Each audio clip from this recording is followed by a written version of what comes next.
my name is Tallulah and this is my vlog. Welcome. Hope you're sitting very comfortably.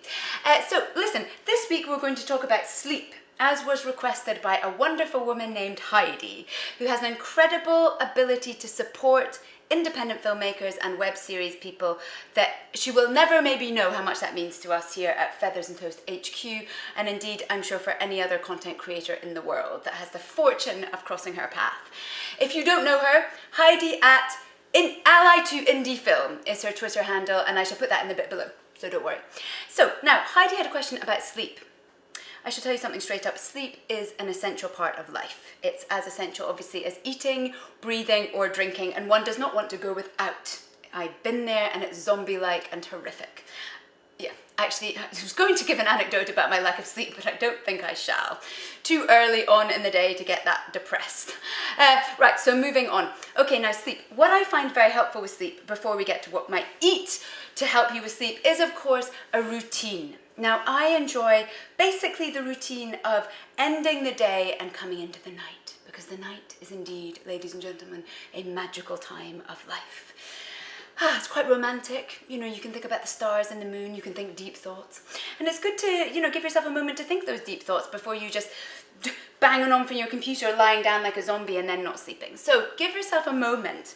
I always have a bath, obviously. I always have a nice little tea and then a bath, because that's my time for sort of ending the one and entering into the sort of philosophical dream-like state. Sleep perchance to dream. See, darling, even mentioning the word sleep brings out a poem. Right, so yes, I would suggest maybe putting a candle on if you don't like having a bath, just lighting a little candle.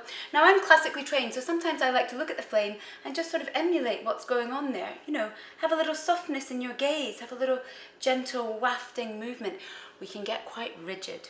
That's a fact. So it's nice to have a different way of moving before you get into bed. You know, just think of a relaxing thing like a candle flame. Very relaxing. In fact, I think, you know, fire, as intrinsic as prehistoric man relates to fire. So have a little thought of fire before, well, actually you don't want to obviously have a nightmare, I think you're going to burn to death in your bed. Just like a little gentle thought of fire, and then move on, have a bath or a shower. Now, there are certain foods that will induce good sleep, and that is for sure. One of those is any dairy product. So if you don't mind things coming from udders like cow's milk, then drink away. Cheese. So my sandwich for today, for dealing with sleep, is the toasted cheese and tuna sandwich, because the tuna has the vitamin B6. Yes, I know my facts. Don't push me too hard, but I know one or two things. And the other thing to do would be to have a hot water, now listen carefully, with several, not 7, but maybe 7, pieces of lettuce, because lettuce are very good things to make you sleep. It almost is as strong as opium. I read that clearly as a fact of day, so smoke that in your pipe instead of that opiate stuff. So you could boil up the kettle, put some hot water in a thing, put some lettuce leaves in it, and then why not add a little sprig of mint? Just because, pourquoi pas? And that, ladies and gentlemen, shall send you off to the land of Nod. As per usual, the recipe will be below, and please ask me anything at all, darling. I know a lot about sandwiches and a lot about life in general.